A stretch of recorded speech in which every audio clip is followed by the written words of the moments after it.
Дорогі друзі, шановні колеги, ми раді вас вітати на нашому вебінарі для батьків і фахівців про те, як батьки, дорослі можуть допомогти підліткам вирішувати проблеми у стосунках між батьками і підлітками. Сьогоднішній вебінар проводиться і організовується Центром здоров'я і розвитку коло сім'ї в межах україно-швейцарського проекту «Психічне здоров'я для України», який підтримується Швейцарією. Мене звати Мар'яна Єсип, я буду координувати нашу зустріч на YouTube-каналі. А доповідати на сьогоднішній зустрічі буде наша дорога колега, наша подруга з Америки Лінда Шмідт, яка є професоркою психіатрії в Орегонському університеті. А перекладати зустріч буде пані Тетяна Дитина. Запрошую вас.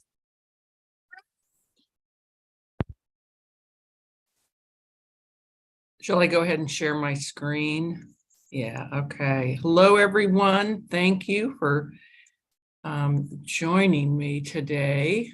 I am going to, there we go. Okay. Today we're going to be talking about, today and next week, this is a two-part seminar. We're going to be talking about ending the parent-teen battle. Доброго дня, рада вітати вас усіх знову сьогодні. Почну з того, що покажу свою презентацію і оголошу тему, про яку ми будемо говорити сьогодні і наступного тижня, бо це презентація на 2 рази. І поговоримо ми про те, як закінчити боротьбу між батьками і підлітками. And this seminar is for therapists and psychologists and psychiatrists, but also for parents who are not in the mental health profession who may be joining in. Лекція наша є як для терапевтів, так і для психологів і психіатрів, але і для батьків, які не мають нічого спільного із психологічною професією, але мають підлітків. Okay, so the first part that we're going to focus on is how to talk so teens will listen and listen so teens will talk. Перше, про що ми поговоримо, це як говорити так, щоб підліток до нас прислухався, і як слухати так, щоб підліток говорив. I think one of the common complaints that I often hear, and I think that many of you probably have heard, is that my parents don't listen. Думаю, що одна з найчастіших скарг, яку я точно чую дуже часто, та й ви, мабуть, це коли діти кажуть, мої батьки мене не слухають. So today we're really going to focus on ways to improve the communication both ways. Тому подивимося сьогодні, як же можна покращити це спілкування з обох боків. And I want to give credit where credit is due and want to let everybody know that today's talk is based on this book, How to Talk So Teens Will Listen and Listen So Teens Will Talk. Я хочу одразу зазначити, що сьогоднішня лекція заснована на матеріалі ось цієї книжки, яка так і називається «Як говорити так, щоб підлітки слухали, і слухати так, щоб вони говорили». So it's a book that I often refer back to in my practice. It's a book that was written probably 20, 25, maybe even 30 years ago, but it's still very applicable. Я дуже часто звертаюся до цієї книжки у своїй практиці. Написана вона була якихось 20-25, а то може і навіть цілих 30 років тому, але вона й досі дуже актуальна. And even though it was written by 2 American psychologists, and many of the examples are based on American culture, I think there is a lot of applicability to Ukraine and other countries as well.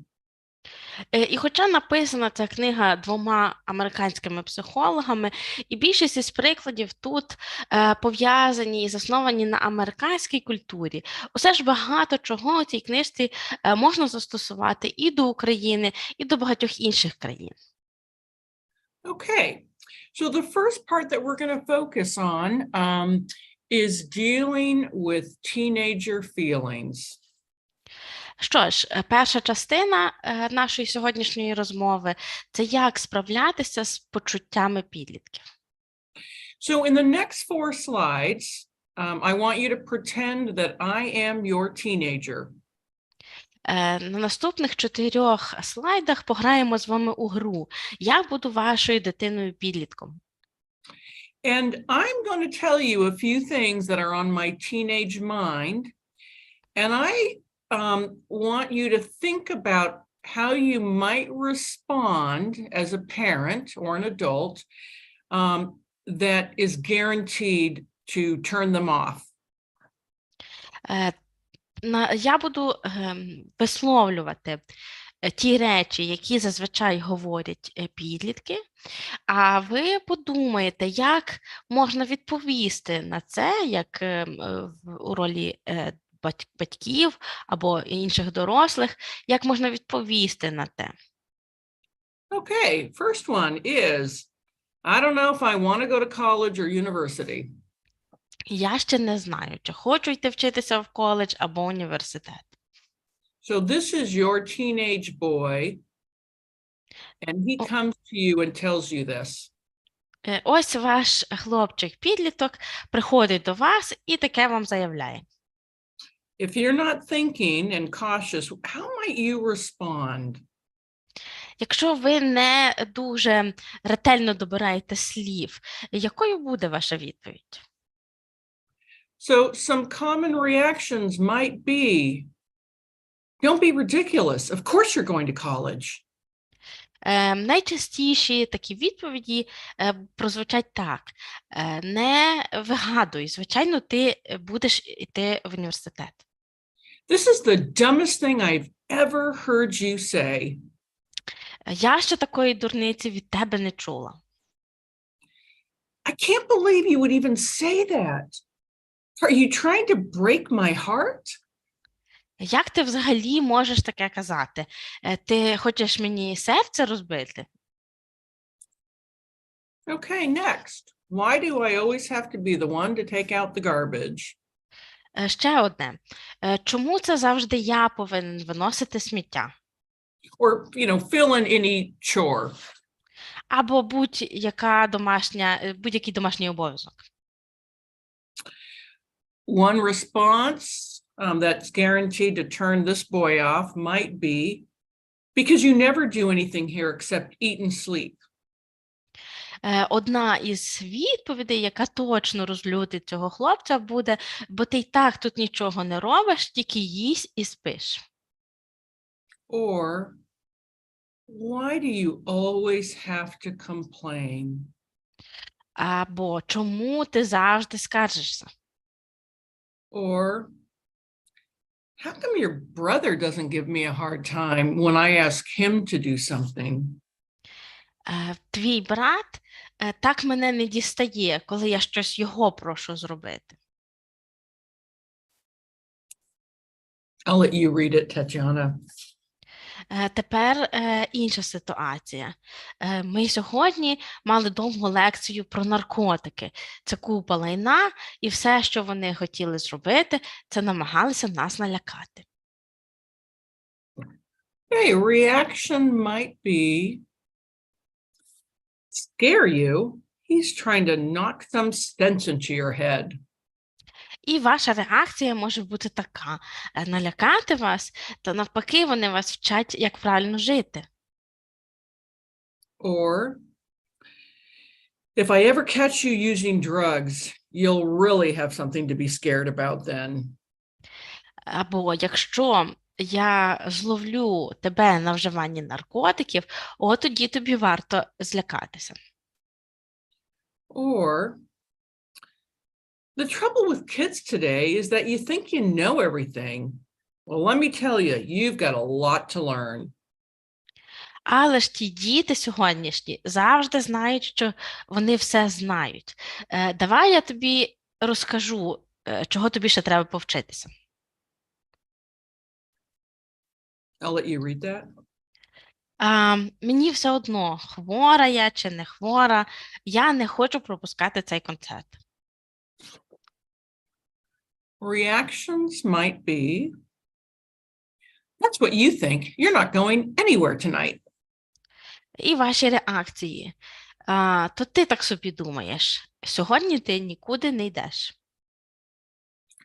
Why would you want to do anything so stupid? You're still sick. Чого поводитися так по-дурному? Ти ж іще хворий. Come on, it's not the end of the world. There will be plenty of other concerts. Why don't you Ой. just... Go ahead.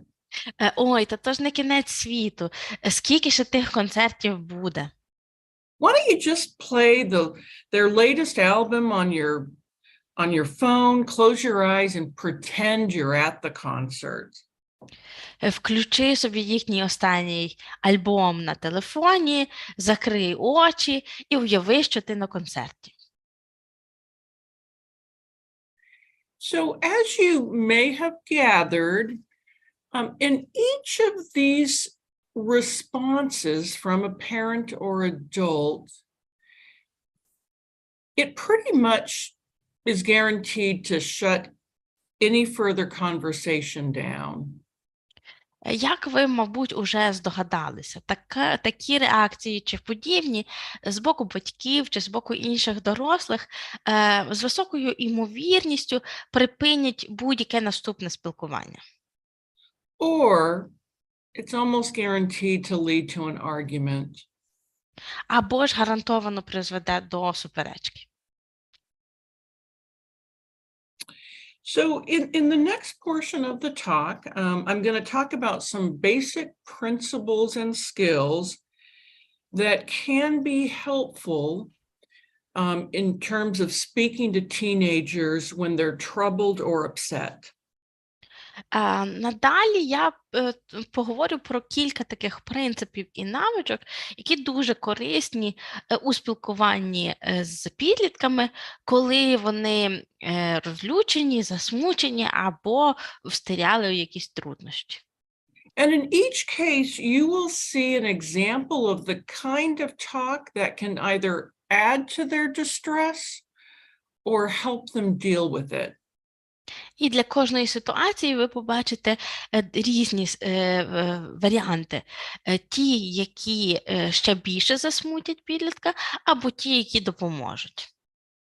Now, admittedly, there's no guarantee that these skills will lead to, will produce a positive outcome, but at the very least, they will do no damage or harm.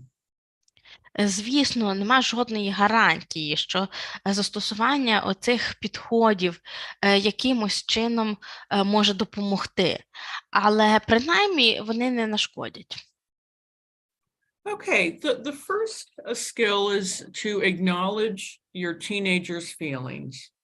І перша навичка – це визнати, що у підлітка є якісь почуття. So it sounds as if you feel upset, disappointed, whatever feeling you think is underlying whatever it is that they said to you. Наприклад, мені так вчувається, що ти засмучений, чи роздратований, чи якесь інше почуття, яке ви можете уявити собі під час цієї розмови. Another skill is to acknowledge the feeling that they're expressing with a word or a sound. I see. Ще одне – це признати, відзначити те, що він чи вона почуває, якимось коротеньким словом чи звуком. Наприклад, «а так», «угу». Another skill is to give into fantasy when you can't give in what you can't give in reality. Інша стратегія – це в мріях, у фантазіях запропонувати те, що в реальності ви запропонувати не можете. And I'm going to give some examples that will further illustrate this skill. Я на прикладі покажу, як можна застосувати цю навичку. And then the fourth skill is to accept your teen's feelings as you redirect behavior. І четверта – це прийміть почуття підлітка в той час, як ви будете скеровувати його поведінку в іншому напрямі. Okay, in the next case, so Abby is crying. Ось наша ситуація. Ебі плаче. And mom asks her, why are you crying? And Abby responds, I'll let you read it. Тоді мама запитує її, чому ти плачеш? А Ебі відповідає, я не хочу про це говорити. And mom says, I'll let you read it. А тоді мама говорить, давай поговоримо про це, і тобі стане краще. And Abby responds with, І тоді Ебі відповідає, мене кинув Алекс.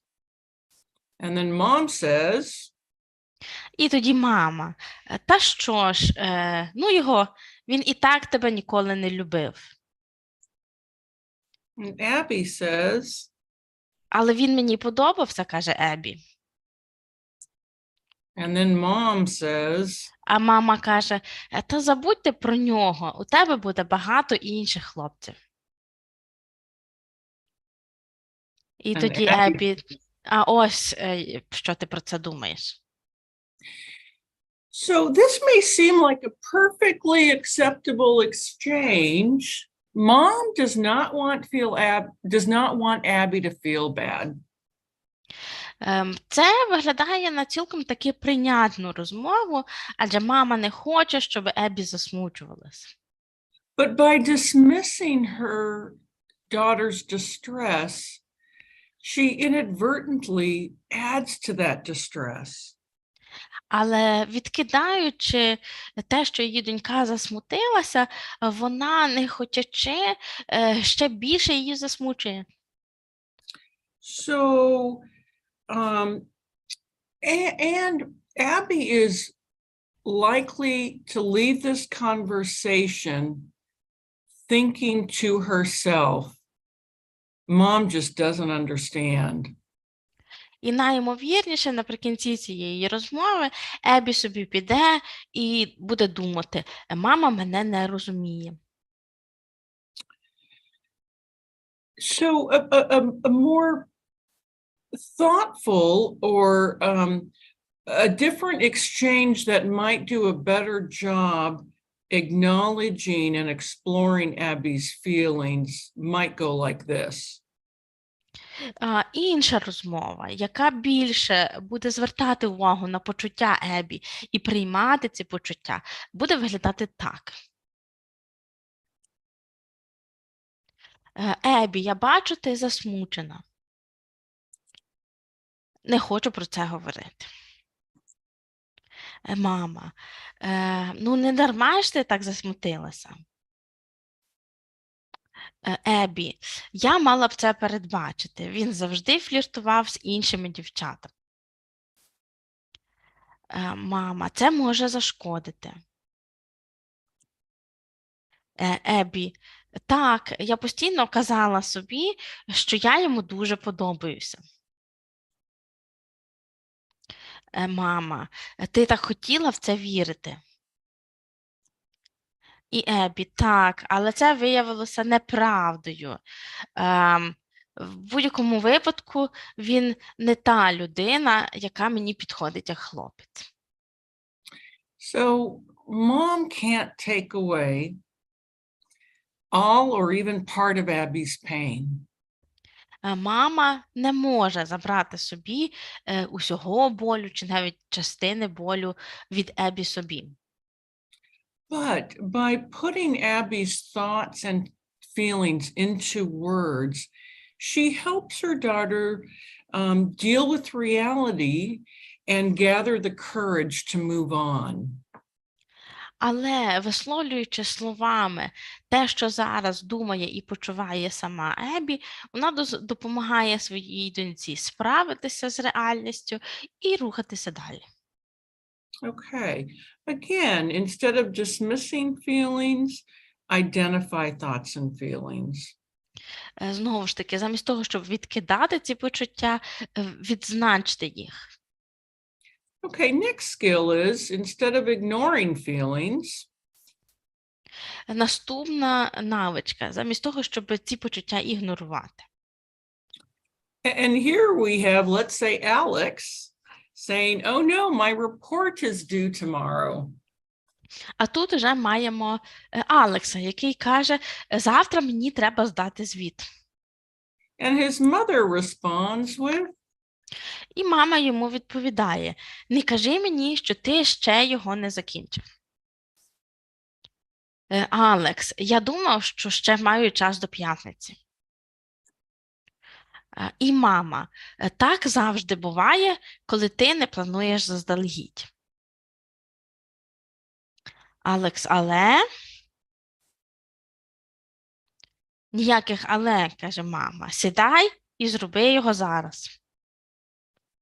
Дай мені спокій, каже Алекс. А мама каже, слухай, зверни увагу, як ти зі мною говориш. so mom has good intentions. Мами, звісно, тут наміри хороші. She wants her son to succeed. She wants him to do well in school. Вона хоче, щоб він досягнув успіху, вона хоче, щоб син мав хороші оцінки в школі. But by criticizing his behavior and dismissing his worry and telling him what to do, she makes it harder for him to tell himself what to do. Але критикуючи його, відкидаючи оце його занепокоєння, а також прямо кажучи йому, що він має робити, вона не дає йому самому дійти висновку, що ж треба робити. Okay, this next slide will illustrate the skill of acknowledging feelings or thoughts with a word or sound.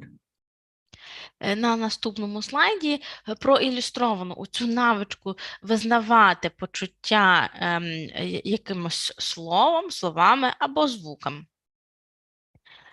Ой, каже Алекс, ні, завтра мені треба здати звіт. And instead of lecturing, mom responds with, Замість того, щоб читати йому нотації, мама просто каже, ох, я закінчив тільки половину, каже Алекс. Угу, каже мама. Це міняє всі мої плани. Я сьогодні збирався йти на матч. Мама знову. Але мушу цей дурний звіт закінчити зараз, адже викладач знизить мені оцінку, якщо запізнимося хоча б на день. Розумію, каже мама. so mom in this example said really very little. Як бачимо, в цьому прикладі мама говорила дуже мало. But she acknowledged the anxiety and the frustration that her son is expressing. Але вона, тим не менше, визнала, що її син переживає хвилювання і занепокоєння. She's not lecturing him, she's not criticizing. Вона його не критикує, нотацій не читає. And he doesn't leave the conversation, most likely, he doesn't leave the conversation feeling worse than he did before starting the conversation. І найімовірніше, після цієї розмови він не буде почуватися гірше, ніж до неї. So even though mom didn't say very much, she conveys empathy. Тут, хоча мама і не говорить багато, вона висловлює емпатію. Which helps her son feel understood and then frees him up to focus on what he needs to focus on. Син відчуває, що його розуміють, і тепер він може зосередитися на тому, на чому повинен. Okay, so next situation is regarding instead of using logic and explanations, Наступна ситуація, в якій замість вдаватися до логіки та щось пояснювати, so a big rite of passage in the US is getting your driver's license. для Сполучених Штатів великою ознакою дорослішання є отримання водійських прав. And so, daughter asks dad, when are you going to teach me how to drive? Тут донька запитує тата: тату, коли ти збираєшся навчити мене водити машину?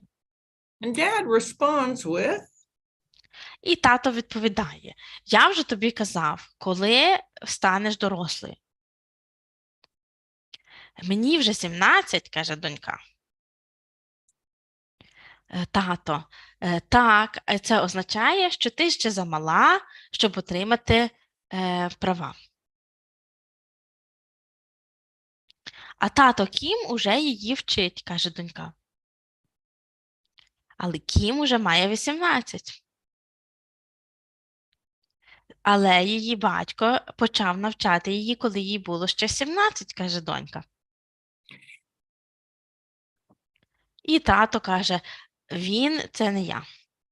so when dad responds to his daughter's unreasonable request with a reasonable explanation, she becomes even more frustrated.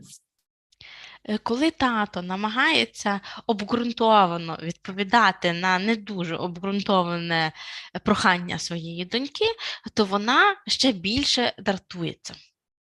And she might leave this conversation thinking to herself, my dad's such a jerk. I wish I could have, Kim's dad instead. Після цієї розмови донька найімовірніше буде думати: мій тато такий дурень, краще б в мене був такий тато, як у Кім. Or my dad just doesn't understand how important driving is to me. Або вона собі думає: тато не розуміє, наскільки важливо для мене вміти водити.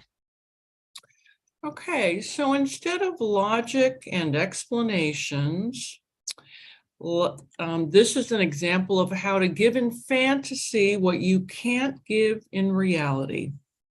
Отже, замість того, щоб вдаватися до логіки і пояснень, можна в вигаданому світі, у фантазіях надати те, чого ви не можете дати в реальності. So in response to daughter's request, when are you going to teach me how to drive, dad says instead, І на питання доньки: коли ж ти, тато, мене навчиш водити, батько каже: здається, ти вже не можеш цього дочекатися. so he's acknowledging the feeling, anticipation, excitement. Він визнає почуття доньки, її хвилювання, її очікування, Maybe some impatience. нетерплячість навіть. Донька: тато Кім вчив її, коли їй було 17. Тато: то ти хочеш, щоб я не так строго поставився до вікового обмеження? Це правда, каже донька. Якби все залежало тільки від тебе, каже тато, то ти б мала дозвіл на навчання водіння вже зараз. Ні, але я б хотіла отримати посвідчення водія вже зараз, каже донька. Тато каже: о, тоді б ти мене могла кудись підвести. So when he acknowledges what his daughter's desire is, and he, acknowledge what her fantasy is, he makes it a little easier for her to accept reality and move on.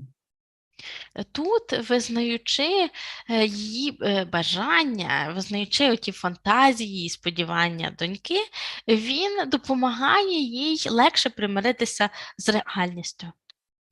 So she may still leave this conversation feeling frustrated that she's not getting what she wants. Вона, мабуть, все одно після цієї розмови буде почуватися незадоволеною, адже вона не отримала того, що хотіла. But she's also more likely to leave the conversation feeling understood. Але також ймовірно, що після цієї розмови вона буде знати, що її розуміють. And maybe with a little bit more understanding of how dad really takes that age requirement seriously.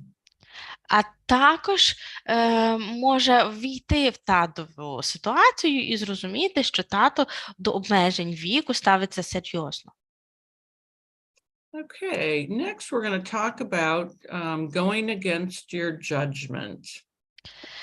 В наступній ситуації поговоримо про те, як іти всупереч власному переконанню. Okay, so Zach says to his mother, Тут маємо Зака, який каже мамі: «Відпусти мене покататися на велосипеді, а моя нога уже краща».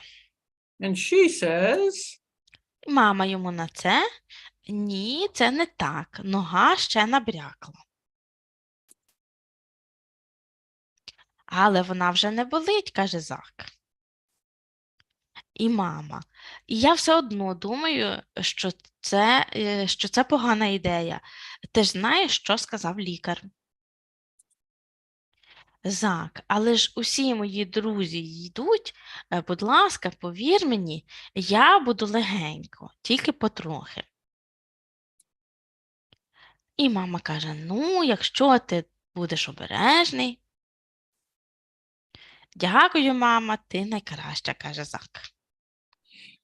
so in order to make her son happy and avoid a battle with him, mom ignores her better judgment and takes the path of least resistance. Тут, щоб задовольнити свого сина, щоб він не засмучувався і уникнути суперечки з ним, мама іде всупереч власній волі і всупереч правильним переконанням і задовольняє його. And she gives in to him. Вона здається і йде шляхом найменшого опору. Okay, so here's an example of how to do it differently. А це приклад, як по-іншому можна це зробити. Зак Again, каже: «Мамо, відпусти мене покататися на велосипеді, моя нога вже набагато краще». А мама: «Хотілося б, щоб це було так, але нога твоя ще набрякла». «Вона вже не болить», каже Зак. «А ти мусиш сидіти вдома. Це не дуже добре».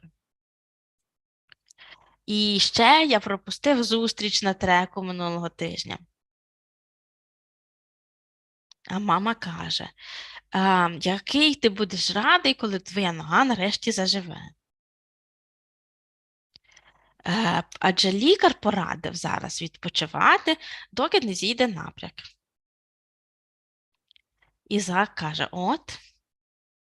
so again, here's an example of mom acknowledging the underlying feeling. Це ще один приклад того, як мама визнає і ословлює почуття, яке стоїть за цим проханням. He's bored, he's been stuck in the house, he's been missing out on things. Йому сумно, він сидить безвилазно вдома, він пропускає усе, що роблять його друзі. And how frustrating and disappointing that might be. Відповідно, це призводить до незадоволення і розчарування. Now, she's not saying that specifically or outright, but in her responses to him, she definitely communicates empathy and that she has a sense of what he might be feeling. Вона, як бачимо, власне, так це не висловлює. І тим не менше, у своїх відповідях на його прохання, вона дає зрозуміти, що знає, як він почувається. Okay, just to recap, ways to acknowledge your teenager's feelings. Тепер підсумуємо ті всі способи визнати почуття підлітка. You can specifically acknowledge thoughts and feelings, or you can acknowledge feelings with a word or a sound. Ви можете відзначити, звернути увагу, яке це почуття, чи які є думки, або просто зробити якусь коротку відповідь словами чи звуками. And acknowledging what the fantasy or desire is of the teen, even when you can't give them what they want. Також можна собі пофантазувати, нібито бажання вашого підлітка здійснилося, хоча насправді в реальності його здійснити ви не можете. Okay, in the next segment, we're going to talk about skills for engaging or encouraging conversation. А далі поговоримо про різні навички, які допоможуть залучити підлітка чи продовжувати розмову з підлітком. Okay, so instead of giving orders, we're going to show examples of how to describe the problem. Замість того, щоб наказувати щось, ми подивимося на приклади, як можна проблему описати. And instead of attacking the teenager, we're going to give examples of how parents can describe what they feel. І замість сварити чи нападати на підлітка, поговоримо про приклади, як батьки можуть про свої почуття розказати. Okay, and then with regards to we're still making sure, the title of the slide, let me give some background info on that. Стосовно ще назви цього слайду, трошечки розкажу вам додаткової інформації. So when our kids are little, or when kids are little, parents spend a lot of time making sure. Дуже часто, коли діти ще маленькі, батьки багато часу приділяють тому, щоб в чомусь переконатися. Making sure they wash their hands, they brush their teeth, they eat their vegetables. Батьки мусять переконатися, що діти миють руки, чистять зуби і їдять багато овочів. Making sure they went to bed on time and remembered to say please and thank you. Батьки мусять бути певні, що діти вчасно лягають спати, поводяться ввічливо, кажуть, будь ласка, дякую. And then there were also things that parents make sure that their children didn't do. Також батьки мусять переконатися в тому, що їхні діти чогось не роблять. They make sure that their kids don't run out into the middle of the street or climb on the table or throw things. Вони мусять бути певні, що їхні діти не вибіжуть на дорогу, не вилізуть на стіл і не почнуть все розкидати. But as parents, we expect that by the time our kids reach their teenage years, most of those lessons or most of the lessons will have been learned. Але на той час, коли діти стають підлітками, ці уроки вони вже засвоїли. And so parents still make sure their teens don't do things. А батьки далі продовжують переконуватися, бути певними, що їхні діти щось там не роблять. They make sure they don't throw their clothes on the floor or use a particular tone of voice or leave their dirty dishes in a sink. Вони мусять бути впевнені, що їхні діти не будуть розкидати одяг по кімнаті, не лишатимуть брудний посуд в раковині. Parents make sure that their kids eat sensibly, or teenagers eat sensibly, get enough sleep, do their chores. Батьки мусять бути певними, що їхні діти їдять здорову їжу, виконують свої домашні обов'язки, достатньо сплять. So there's still a lot of making sure as kids grow into teenagers. І коли діти перетворюються на підлітків, ми все одно багато в чому переконуємося, щоб бути певними. Okay, we're going to talk about how to, instead of blaming, give information. І тепер ми поговоримо про те, як замість того, щоб звинувачувати, давати інформацію. And instead of threats and orders, offer a choice. А замість погроз запропонувати вибір. Okay, our next example is Zach. Ось наш наступний приклад – Зак.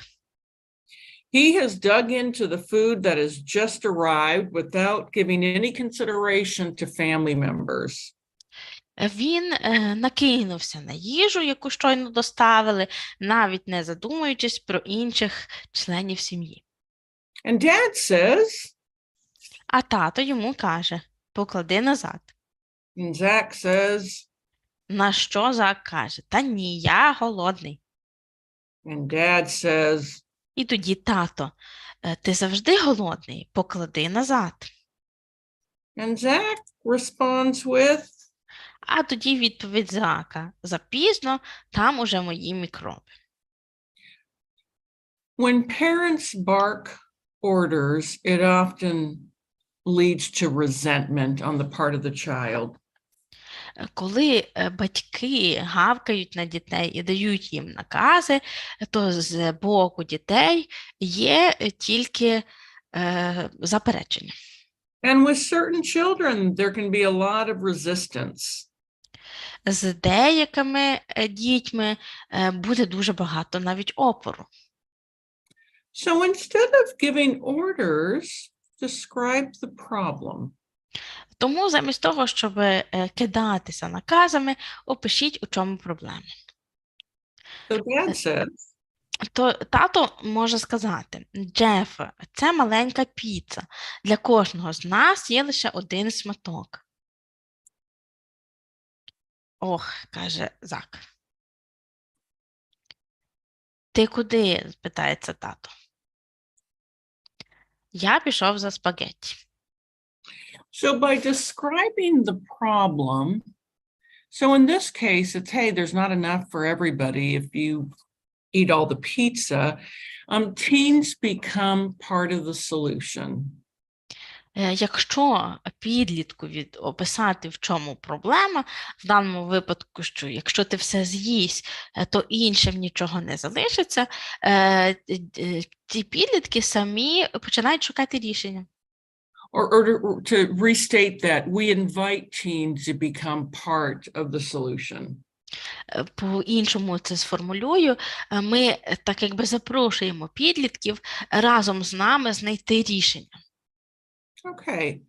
Next, when we're angry as parents, we can lash out at our teens and say things that either are attacking or demeaning.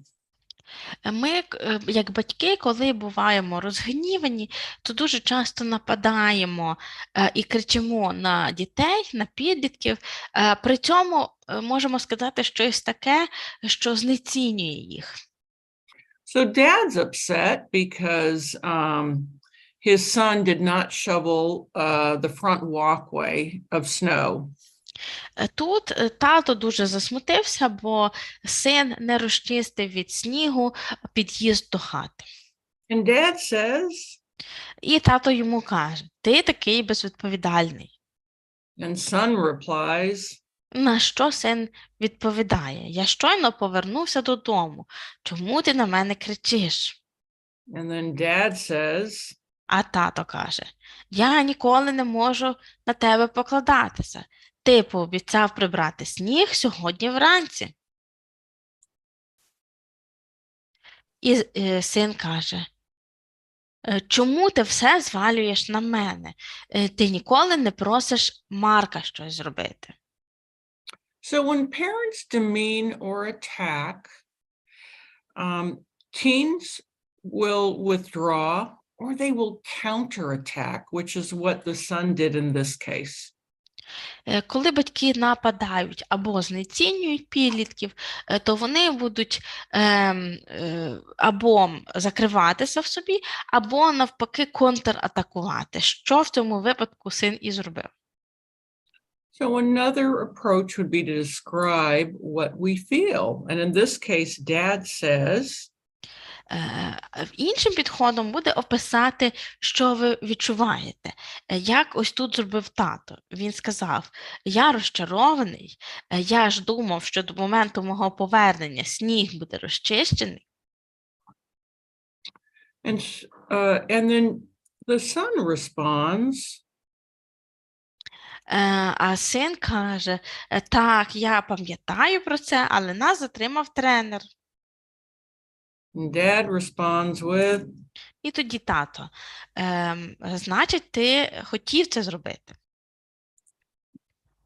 А син каже: так, ти йди до хати, а я зараз все зроблю.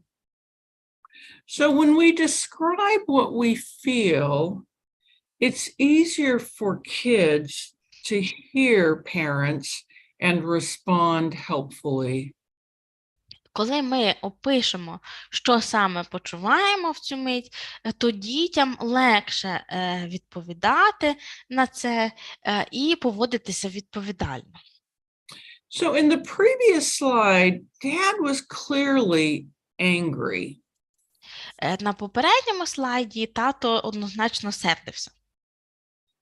But more often than not, there is a feeling underlying, a different feeling underlying anger.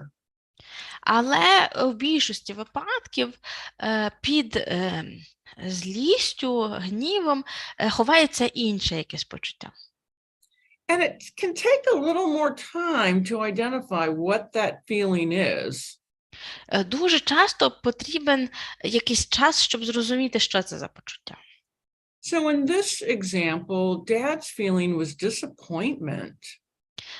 У нашому прикладі цим почуттям з боку тата було розчарування.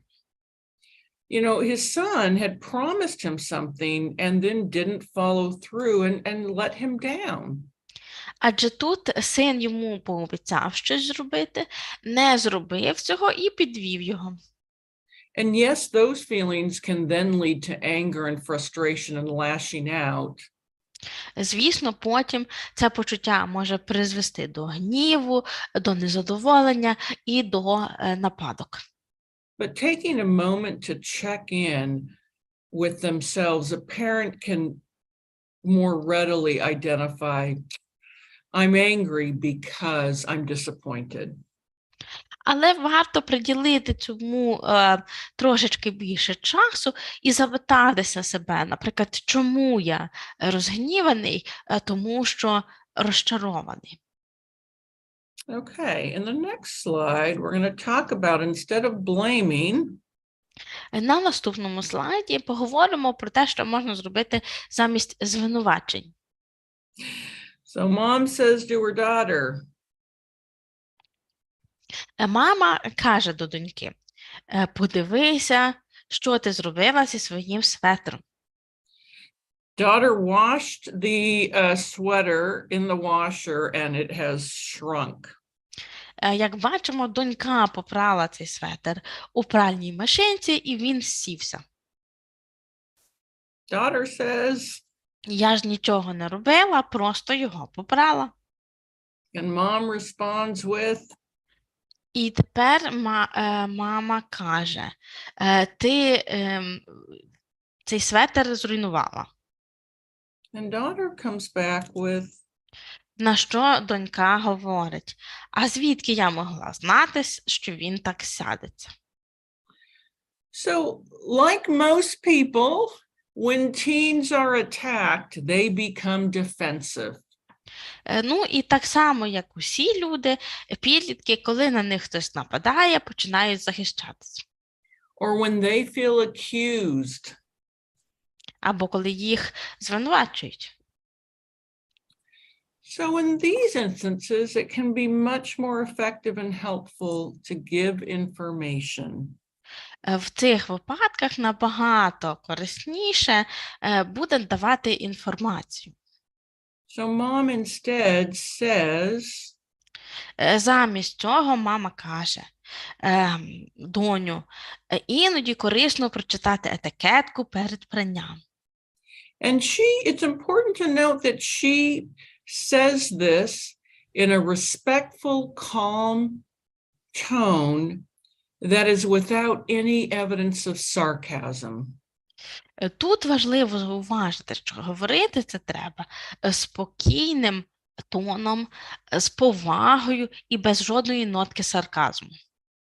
So daughter doesn't feel attacked or defensive, and she responds with, Щоб донька не почувалася, ніби на неї хтось нападає, а вона мусить захищатися. І тепер вона відповідає, він став замалий, цей светр. and then Каже, ага, от тут написано ручне прання в холодній воді. Ну що ж, відтепер... So when teens are given information simply and respectfully, they're much more likely to assume responsibility for what needs to be done. Коли підліткам пропонують якусь інформацію з повагою і спокійно, то вони більш ймовірно будуть робити те, що треба зробити. Okay, a common response to teens is often threats and orders. Дуже часто у спілкуванні з підлітками ми вдаємося до погроз чи наказів. So mom says to her teenage son, Ось тут мама каже до свого сина підлітка, ти не підеш в ресторан у порватій сорочці. he doesn't see the problem and says, А він ніякої проблеми в цьому не бачить і каже, чому ні? Це ж просто невелика дірочка. and mom comes back with, І тоді мама відповідає, вона схожа на ганчірку, якщо ти негайно не перевдягнешся, то залишишся вдома. and because, the son really doesn't care whether he goes out to dinner or not, he says, А оскільки синові фактично байдуже, піде він на вечерю чи ні, то він відповідає, чудово, я залишаюся вдома. so many teens react to threats with either defiance or sullen compliance. Якщо підлітки чують якісь погрози, то вони реагують з неважанням, або якщо погоджуються виконати цю погрозу, то тоді дуються. So what if instead mom offered a choice? Можливо, варто б мамі запропонувати вибір. And she says, І сказати, Кріс, ми йдемо в ресторан, де люди всі гарно одягнуті.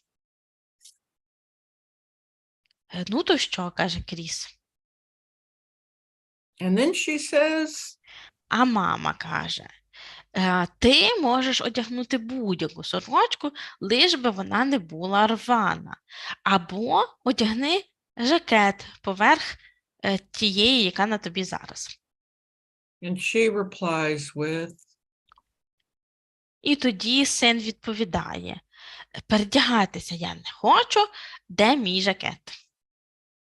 so parents have a much better chance at cooperation if they offer if they can substitute a choice that meets their needs and the teen's needs.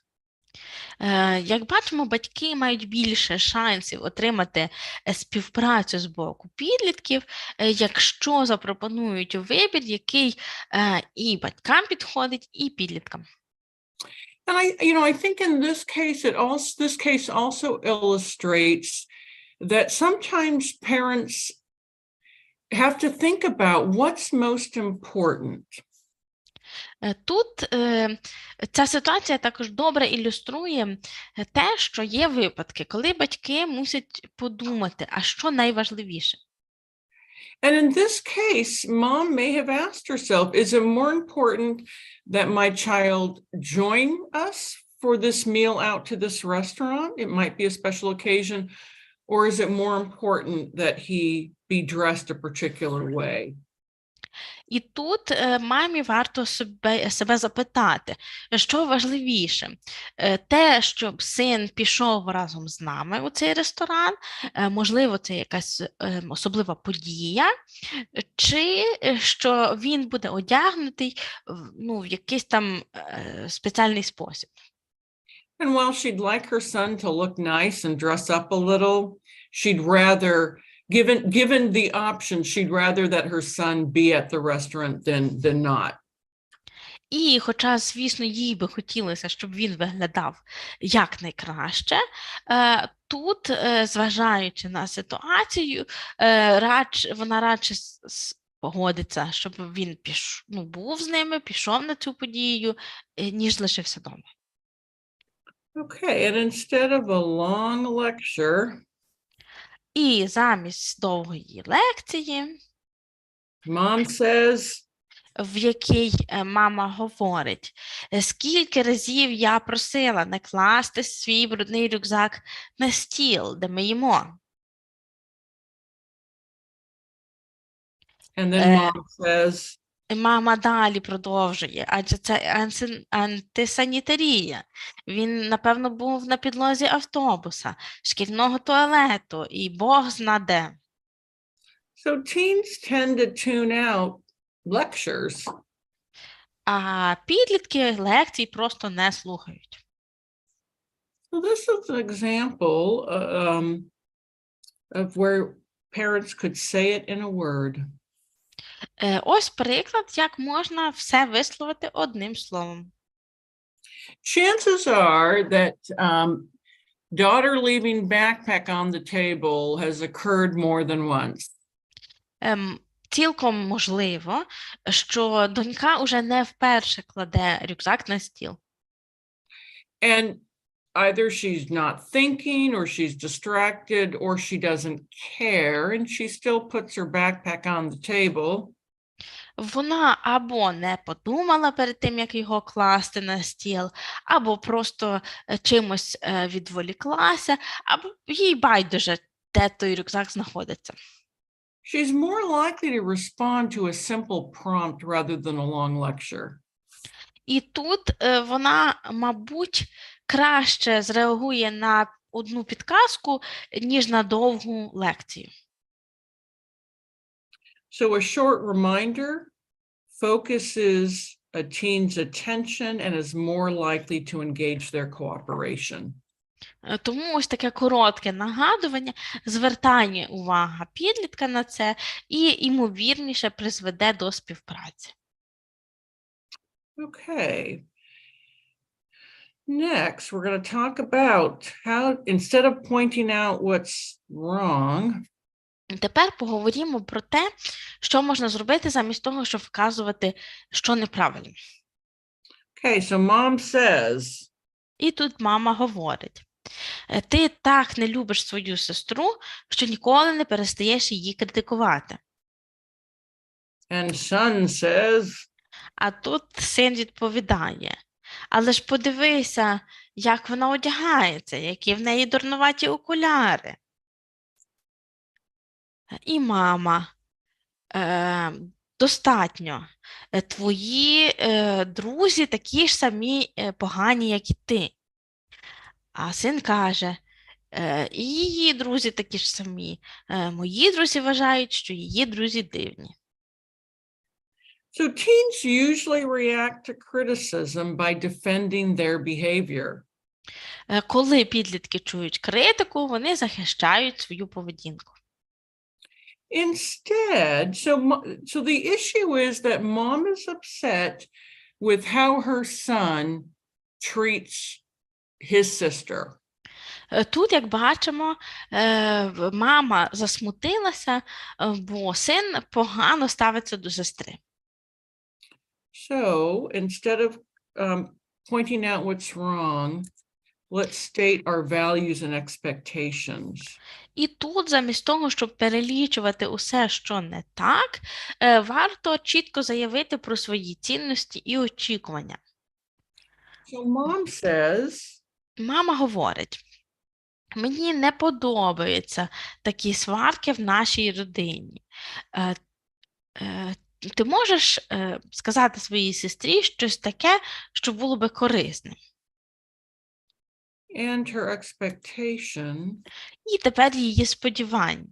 Я очікую, що ти скажеш їй це так, що вона не образиться. she's not criticizing, she's not pointing out what the son is doing wrong.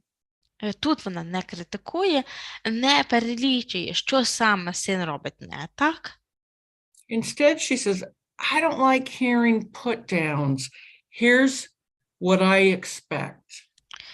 Натомість вона каже, мені не подобається чути ваші сварки, мені би хотілося, я очікую від вас ось чого. Okay, and instead of angry reprimands, І замість доган, mom says, тут мама каже, перестань сьорбати, це звучить огидно. and her son responds with, На що син каже, а то не я. and then dad jumps in, Потім тато втручається і каже, ти не чув, що мама каже? and then brother joins in. І тепер брат, а то він каже. So believe it or not, teens are very sensitive to their parents' disapproval. Ви можете не до кінця в це вірити, але насправді підлітки дуже вразливі до того, коли батьки ними не задоволені. The majority of teens want their parents to approve. Більшість підлітків очікують від батьків схвалення. And so they're going to become defensive when parents express disapproval in a way that's angry or in the form of a reprimand. І вони починають захищатися, коли батьки висловлюють своє незадоволення, несхвалення у вигляді доган. So, a skill might be to do the unexpected. І тут хорошою навичкою може бути вдатись до чогось несподіваного. Mom might say, knowing that they've slurped their soup, or she's hearing them slurp their soup, she might say, I challenge each person at the table to consume an entire bowl full of soup without a sound. Наприклад, мама чує вже сьорбання за столом, або просто знає, що вони будуть сьорбати суп за столом, і вона каже щось таке. Я кидаю вам виклик. Нехай кожен спробує з'їсти свій суп без жодного звуку. And then dad jumps in with a humorous tone in his voice and says, тоді з гумором підключається тато і каже, а це взагалі можливо? And so sons are more likely to respond with compliance to the use of humor. І тепер вже у такій гумористичній ситуації сини імовірніше послухаються. Okay. Let's talk about nagging. А тепер давайте про прискіпування поговоримо. So the dog needs to be taken for a walk, and it's son's responsibility. And dad says, Собаку треба піти вивести на прогулянку. Це входить до обов'язків сина. Тато каже, ти коли поведеш Рекса гуляти? Тільки не кажи, що пізніше. and son says, А син скоро. Dad knows when he hears the word soon what it means, and he responds with, Тато вже не раз чув слово скоро і знає, що це означає. Тому каже, ага, як смішно, він не кицька і не може сходити в лоток. Я знаю, каже син. This also sounds like a lecture, right? He's not a cat who can use the litter box. Little kids know that. Тут це теж дуже похоже на лекцію чи нотації. Коли тато каже, це ж не кіт, щоб він міг в лоток сходити. І всі це знають, навіть маленькі діти. So some kids are just slow to respond to a reasonable reminder. Просто є діти, які повільно реагують на обґрунтоване нагадування. And nagging them is unlikely to have the desired effect. І прискіпуватися до них ніякого ефекту не дасть. And so this next example uses a combination of humor and puts it in writing. В цьому прикладі бачимо, як можна застосувати гумор. Наприклад, написати це на папері. So dad says, І тут тато вже каже, Джеф, подивись, Рекс написав тобі записку. І в записці написано, шановний Джеф, мені треба піти на вулицю. Будь ласка, візьми мене з собою гуляти, або станеться нещасний випадок. З повагою, Рекс. and Jeff responds with, А Джеф каже, що? Ну, добре, Рекс, ходімо гуляти. okay, so he knows that Rover did not write the note. Звісно, він знає, що Рекс записки не писав. But he sees that he sees the written note. He sees that the point dad's trying to make, and dad's being humorous and not lecturing him. Він також розуміє, куди хилить тато, але це смішно, і тато його не відчитує ніяк. And often the written word can accomplish what the spoken word cannot. І дуже часто слово записане може досягнути набагато більшого, ніж слово вимовлене.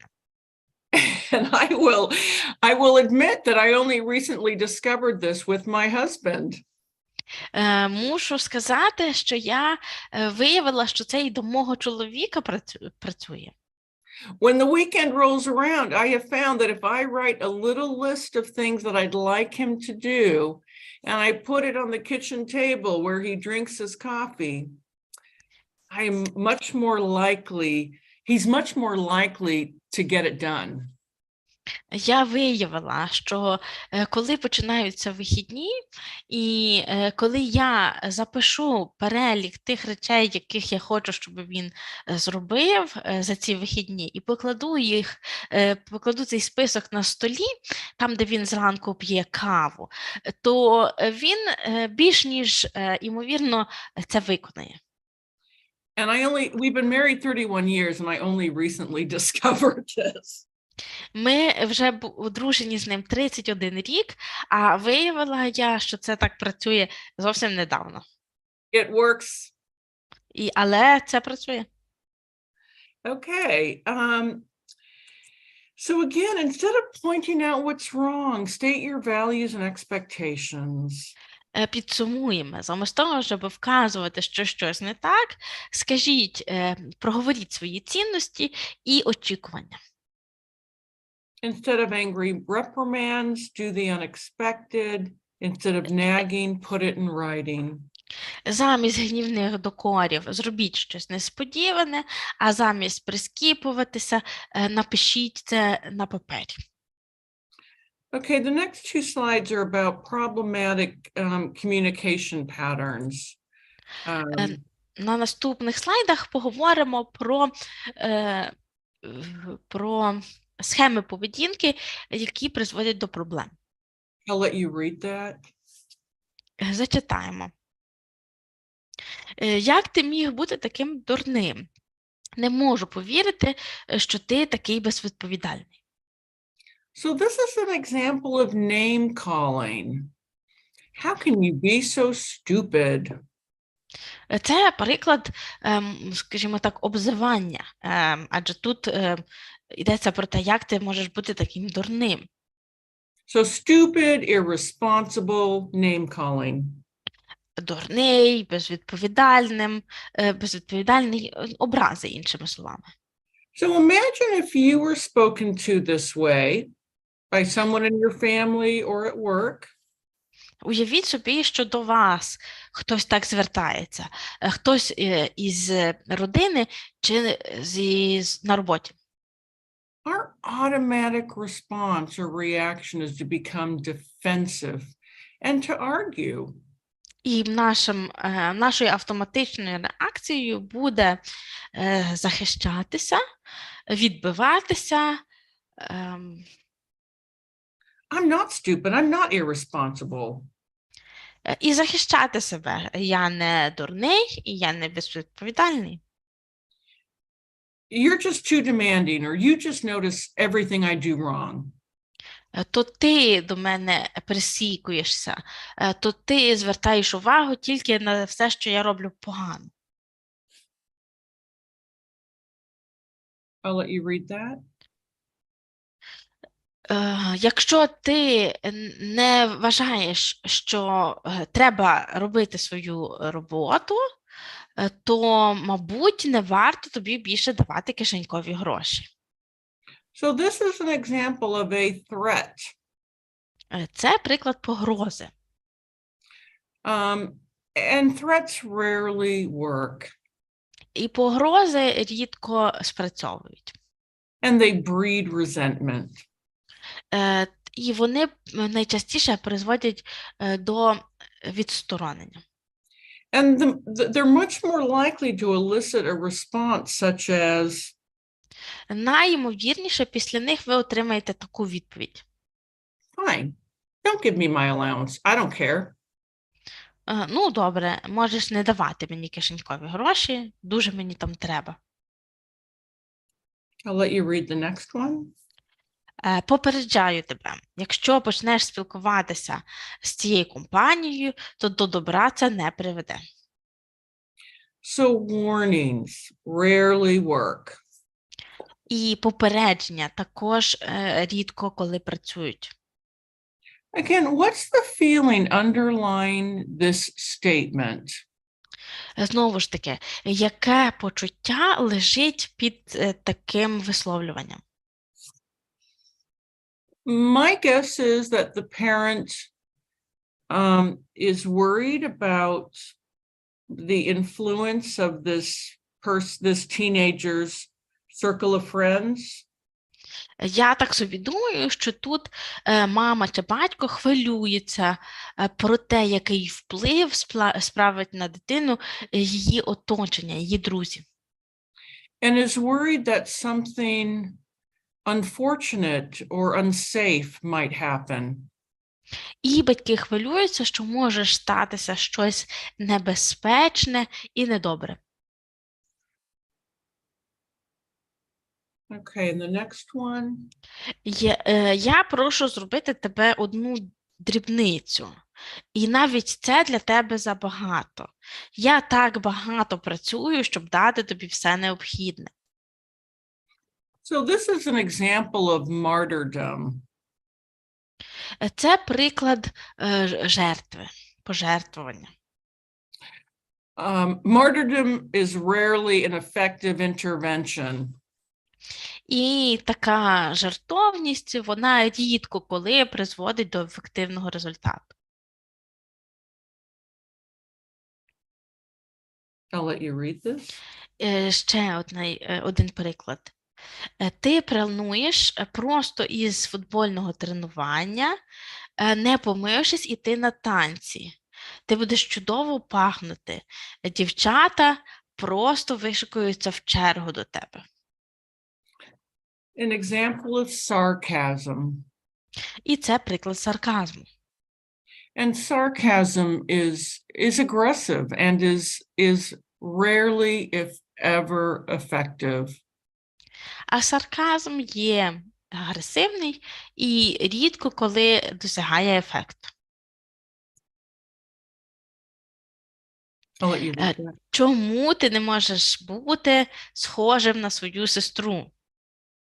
Comparisons, also ineffective and can breed resentment. Також порівняння. Вони можуть бути неефективні і призводити до заперечень. And lastly, І наостанок, якщо так триватиме і далі, то твої проблеми будуть тільки накопичуватись. example of prophecy. So predicting that things are going to turn out terrible. То приклад пророцтва. Тут ви передбачаєте, що все буде погано. A teen's response to this statement would probably be in their head, blah, blah, blah. А відповідь підлітка на таку заяву в голові найімовірніше буде ну-ну-ну. Okay, just to summarize, to engage a teenager's cooperation. Підсумуємо, щоб залучити підлітка до співпраці. Describe the problem. I think that's what it says. Is that what it says, the first one? Yeah, okay. Опишіть проблему спершу. Describe what you feel. Опишіть, як ви почуваєтесь. Give information. Дайте інформацію. And offer a choice. І запропонуйте вибір. It looks like I'm missing a slide, but that's okay. The other ones are say it in a word. Мені тут, я пропустила один слайд, але повторимо собі. Часто варто сформулювати все одним словом. State your values and or expectations. Розкажіть про свої цінності або сподівання. Do the unexpected, use some humor. Зробіть щось несподіване, вдайтеся до гумору. And put it in writing. І напишіть це на папері. So engaging a teenager's cooperation really boils down to one word, respect. І залучити підлітка до співпраці фактично означає одне єдине – повагу. So I can hear a parent's response, well, if my teenager doesn't show me respect, why should I show them respect? Дуже часто батьки заявляють, мій підліток до мене з повагою не ставиться. Чому я повинна ставитись до нього з повагою? Well, when you demonstrate respect to your teen, you are demonstrating what your expectation is and what your values are. Ще раз, коли ви ставитеся до підлітка з повагою, то ви чітко розповідаєте, які ваші сподівання і цінності. And you're not engaging in behavior that further inflames the situation. І ви ніяким чином не вдаєтеся до поведінки, яка тільки ще більше розпалює ситуацію. Okay, excuse me, I have a cat that wants to be present. Вибачте, заберу кота зі стола. Okay, next we're going to talk about to punish or not to punish. А тепер поговоримо про те, карати чи не карати. So some people believe that if your child does something wrong and you don't punish them, you are not a responsible parent. Є люди, які переконані, що якщо дитина зробила щось погане, а ви її за це не покарали, то це означає, що ви не відповідальна мама чи тато. And I think some people confuse discipline and punishment. Здається, люди плутають дисципліну і покарання. Some children respond to punishment by becoming so discouraged and feeling so powerless that they then begin to lose faith in themselves. Є діти, які у відповідь на покарання втрачають запал і віру в себе. And some children begin to conclude that they are bad and need to be punished in order to be good. А ще інші діти отримують розуміння про те, що вони є погані, і для того, щоб стати хорошими, вони заслуговують на покарання.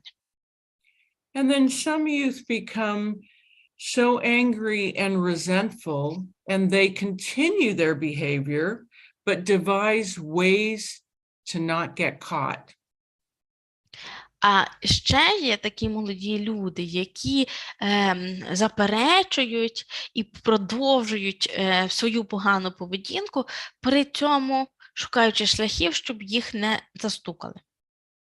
Instead of becoming more honest, they become more cautious, more secretive, more crafty.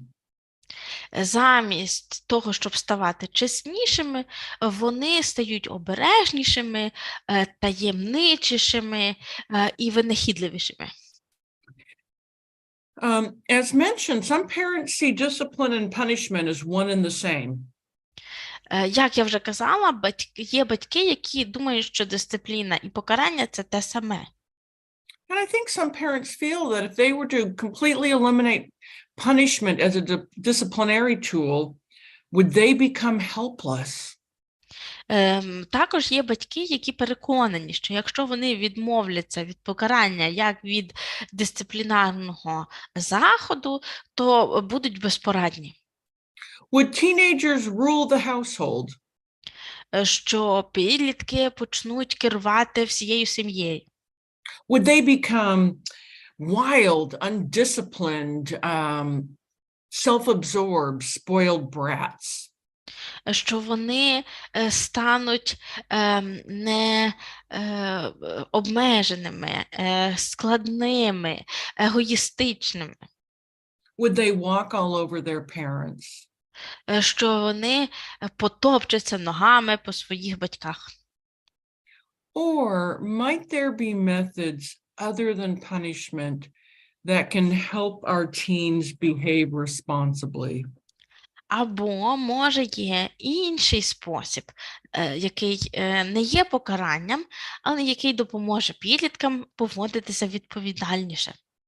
And on the next few slides, we're going to talk about some alternatives to punishment. І кілька наступних слайдів поговорять про альтернативи, які існують покаранню. Okay, going back to state your feelings. Mom says. Повернемося до ситуації, де треба висловити свої почуття. Тут мама каже: я так переживала, коли подзвонила мама Тані і сказала, що ти не на вечірці. Daughter says. А донька каже: ой, мамо, я трохи запізнилася, нема чого хвилюватися. And mom says.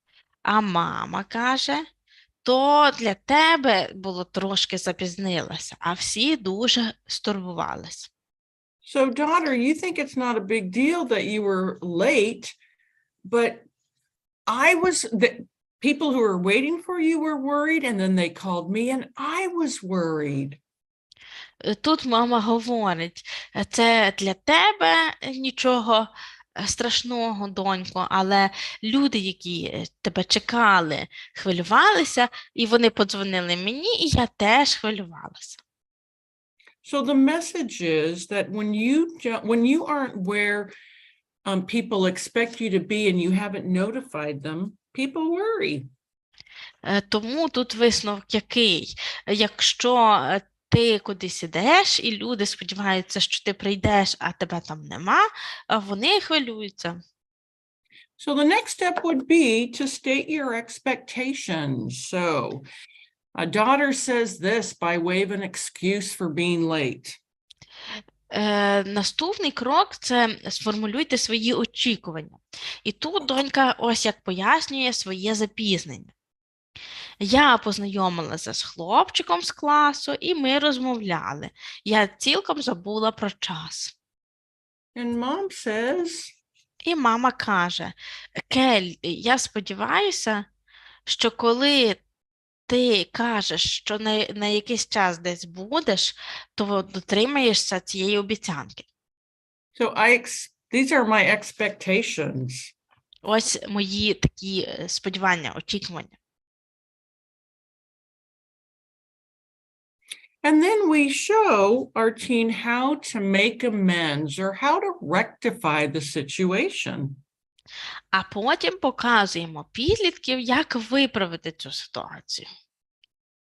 Mom says, Мама каже, мама Тані була розгнівана, і сама Таня теж. Треба перед ними вибачитись. to which daughter responds, Вибачте. І донька на це каже, я вибачилася, і вони не тримають зла. Що я ще мала зробити? Стати на коліна? and then mom says, А мама на це, ні, але думаю, що письмове вибачення ситуацію виправить. and then she's recommending that, hey, I think you need to write a note by way of apology. So that's how you can make your amends. Тут мама рекомендує, напиши записку із вибаченням, і так можеш виправити цю ситуацію. And then she offers a choice. І дає вибір доньці.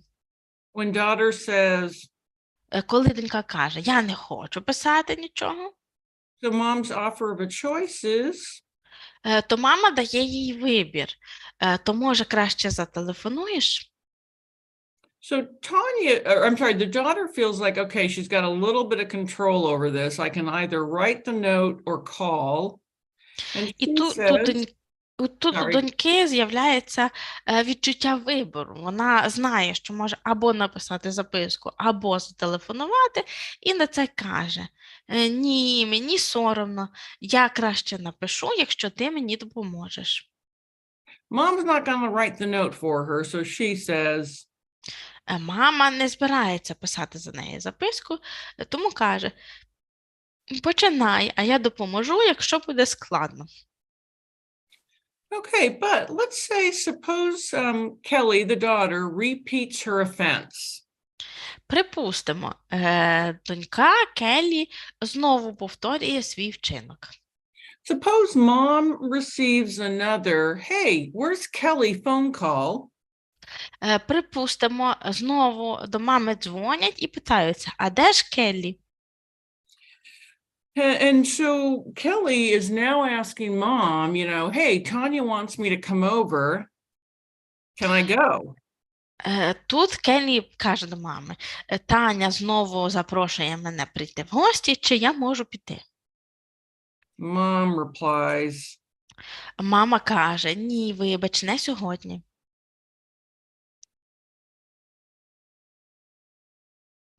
А донька, чому? Це через минулий раз? Так нечесно. mom says very calmly, yep. І тут мама дуже спокійно каже, саме так.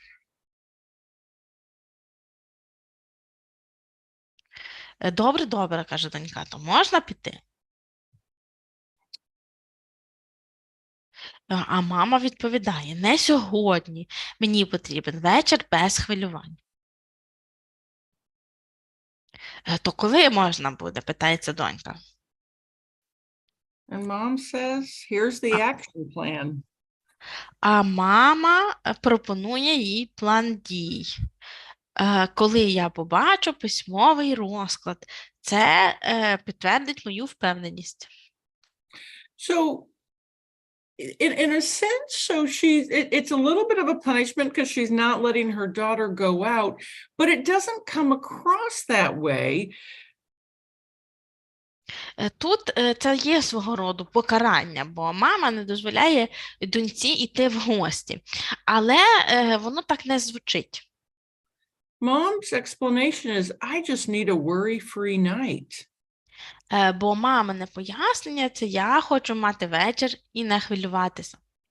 But then she's giving her daughter an idea about an action daughter can take А to remedy the situation. потім вона дає доньці підказку, яких дій вона може вжити, щоб цю ситуацію виправити. Okay. So alternatives to punishment. І ось маємо альтернативи покарання. State your feelings, state your expectations, show how to make amends, offer a choice, and if needed, take action. Сформулюйте свої почуття, висловте свої очікування, покажіть, як виправити ситуацію, запропонуйте вибір і дійте. So with this approach, the parent is not sending the message, I have all the power, I won't let you do this, I'm taking this away. Діючи так, батьки показують, що це не спосіб їм довести, що вся влада у них, я чогось тобі не дозволяю. Instead, they're putting the power back in the teenager's hands. А тут, навпаки, вони повертають владу до рук підлітка. So in this last example, it's up to the daughter to figure out exactly what she needs to do to give her mother peace of mind. Тому в цьому нашому прикладі донька повинна сама зрозуміти, як уникнути маминих хвилювань. So maybe her written action plan is that she will call if she's delayed, she'll call when she arrives at the party or at the friend's house, and then she'll call when she's heading home. Тому, можливо, письмовий план дій може виглядати так. Вона зателефонує, якщо буде запізнюватися, вона зателефонує, коли прийде до подружки, і вона зателефонує, коли буде повертатися. Now, I want to acknowledge that this approach makes a lot of demands of parents. Мушу сказати, що такий підхід дуже вимогливий стосовно батьків. And it means that the parent has to have a whole different attitude. І вимагає також від батьків абсолютно іншого ставлення. And it can feel easier and less time-consuming to just punish the teen. Іноді легше і просто по часу менше затратно просто підлітка покарати. But if the parent's objective is to help their teenager assume responsibility and at the same time maintain a good relationship with them, Але якщо завданням батьків є навчити підлітка брати на себе відповідальність і при тому зберегти з підлітком хороші стосунки, then punishing them will be self-defeating. то покарання приведе до поразки. And again, I acknowledge that this approach requires a shift in thinking. І знову ж таки, я розумію, підхід такий вимагає зміни способу мислення. Okay, the next skill that we're going to talk about is problem solving. А тепер наступна навичка – це вирішування проблем. Now, there's some good news. Маю для вас хорошу новину. When parents are having a problem with their teen, they don't have to solve the problem by themselves. Коли батьки опиняються перед проблемою разом з підлітком, то вирішувати не мусять її самостійно. In the next several slides, I'm going to review a 5-step method that will demonstrate how parents and teens can sit down and tackle problems together. Я на наступних кількох слайдах покажу вам підхід, що складається з 5 кроків, який показує, як батьки можуть зі своїми підлітками сісти і розібратися, як вирішити проблему. Okay, this is Natasha and her dad. Тут маємо Наташу і тата. In Natasha's bedroom. Вони зараз знаходяться у кімнаті Наташі. Dad says, Тато каже: Наташа, я знаю, що це твоя кімната, але давай поговоримо про цей весь безлад. and Natasha doesn't see the problem and says, Наташа жодної проблеми не бачить і каже: а який безлад? so Dad, step 1, he invites her point of view. He says, І далі крок 1. Тато займає її точку зору і каже: тебе не турбує те, як виглядає твоя кімната.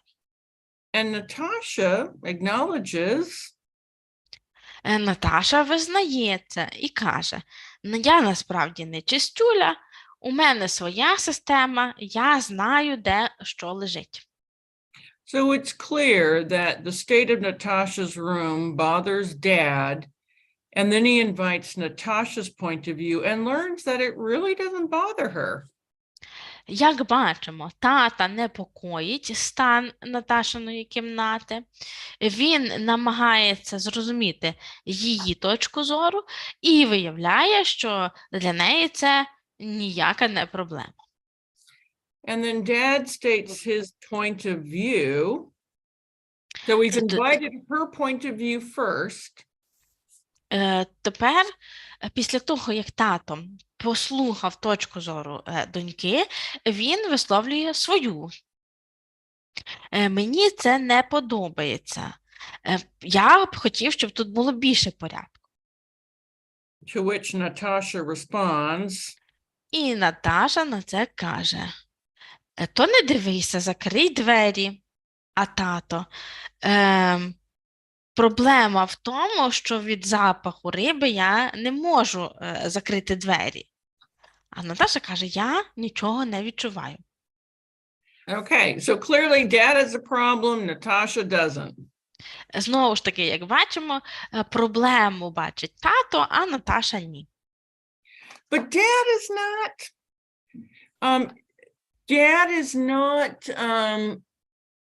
he's not keen, he doesn't feel great about Natasha's suggested solution just to close the door. Але татові не дуже подобається пропозиція Наташі просто закрити двері. And he acknowledges. І він визнає. And then he says, Каже: значить, те, що турбує мене, тебе не турбує. І далі продовжує: а має ж бути рішення, яке задовольнить нас обох. І Наташа: а яке рішення? Ну, хто ж знає. Давай разом думати. so he's inviting Natasha to brainstorm, to come up with ideas together that will address both of their concerns. Він запрошує Наташу поміскувати разом,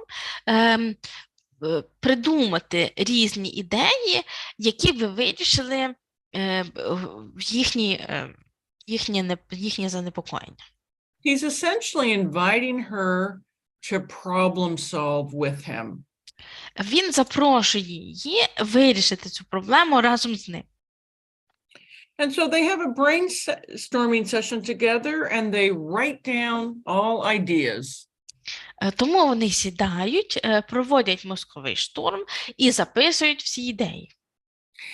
And the idea behind this and brainstorming is that you write down every single idea, regardless of whether it's silly or sensible. І тут суть цієї вправи в тому, що записувати треба усі ідеї, які спадають на думку, незалежно від того, чи вони дурненькі, чи вони розумні. You do not judge or evaluate the ideas. Тут судити чи якось оцінювати ці ідеї не потрібно. Not at this point, not during the writing down brainstorming session. Ну, принаймні на цьому етапі, не на етапі записування їх на папір. And parents can expect that their teens are going to come up with outrageous ideas that there's no way it's going to work. Батьки мусять розуміти, що іноді підлітки придумують такі несподівані ідеї, які за жодних обставин не можуть здійснитися. But that's okay because the teen probably knows they're not going to work. They're just throwing it out to be silly or to get a rise out of their parent. І цілком можливо, що і самі підлітки розуміють, що це не спрацює, що це нереально. Вони просто говорять щось таке, щоб подуркувати і посміятися з батьків. And then the next step, step 5, is where all of those brainstorming ideas are reviewed and they're decided upon and then they're tried out. І далі у кроці 5 вони переглядають разом усі ці ідеї і вирішуйте, які з них варто спробувати на практиці. So Dad says, і тато каже, я не хочу закривати ніс щоразу, коли проходжу повз твою кімнату.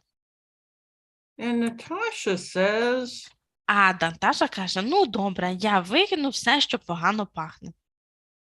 and Dad says, А тато, ну так, це мало би допомогти.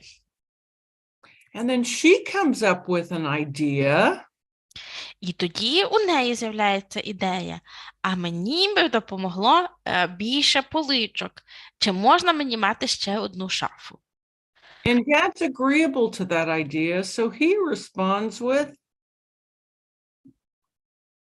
Тато з цією ідеєю погоджується і відповідає, ми можемо пошукати шафу на вихідних, якщо вона тобі потрібна. and she follows up with, І Наташа каже, так, потрібно. so you've reviewed the list and together you decide which ones you can agree on to put into action. Ви тут ще раз переглядаєте список, який ви склали, і разом вирішуєте, які з цих ідей можна застосувати. There's another term used for this process. It's called collaborative problem solving. Є термін, який описує цей процес, і називається він колаборативне вирішення проблем. Collaborative problem solving is used and it's an evidence-based intervention to work with kids who have difficulty regulating their emotions. Оце колаборативне вирішення проблем – це є доказовий спосіб втручання, який працює з дітьми, яким складно регулювати свої емоції. It can be used in everyday situations such as this one.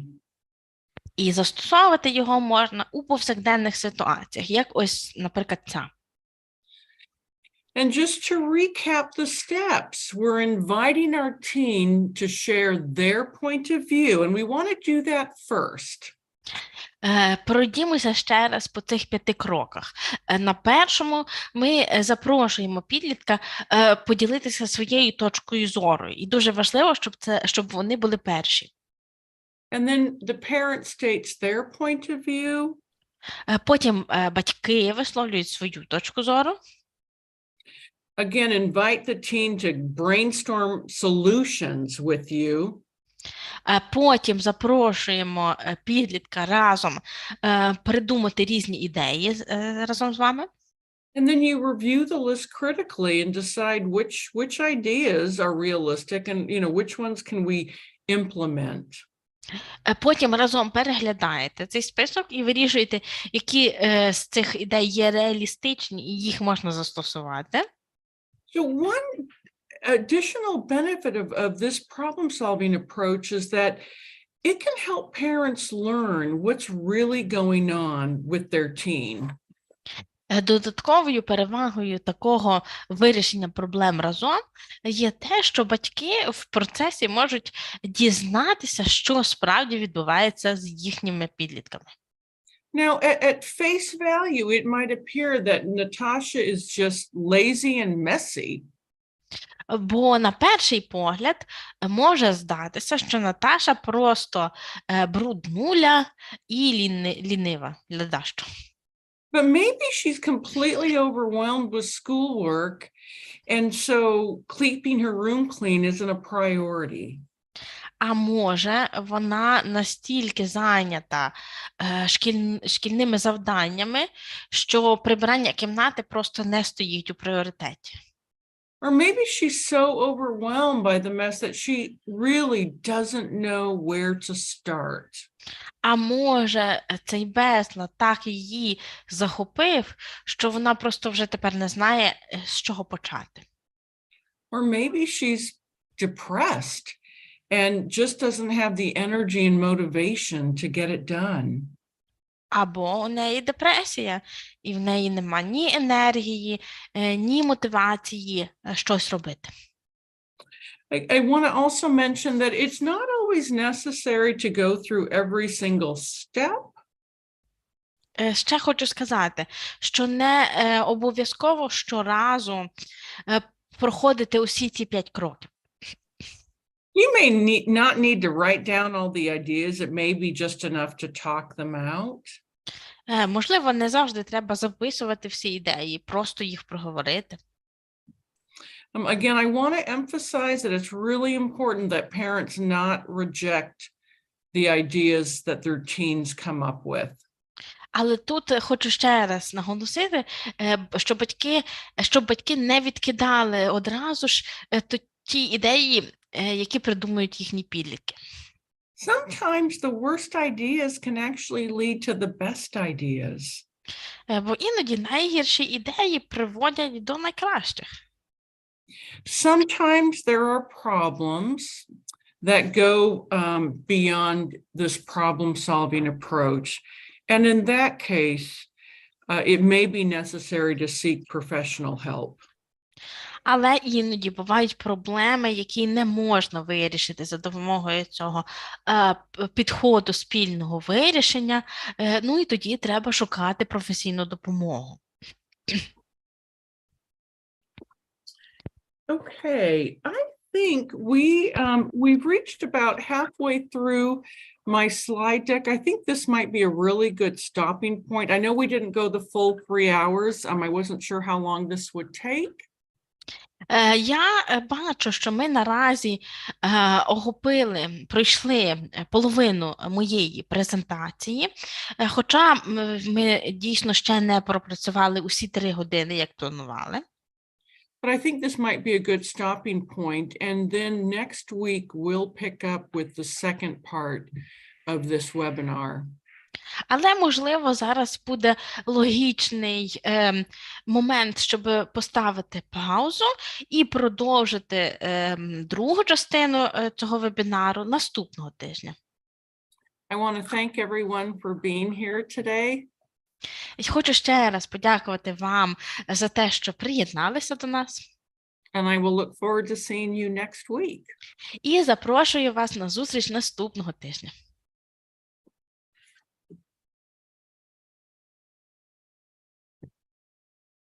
I don't know if Mariana is back on. I don't think so. Наразі хочемо подякувати нашій шановній експерті за час приділений нам, за знання і досвід, яким вона з нами поділилася, і сподіваємося на зустріч наступного тижня. Dear Linda, we thank you for your time and for sharing your knowledge and expertise with us, and we look forward to seeing you again next week. Thank you for your translation. Bye-bye. До побачення, гарного вечора.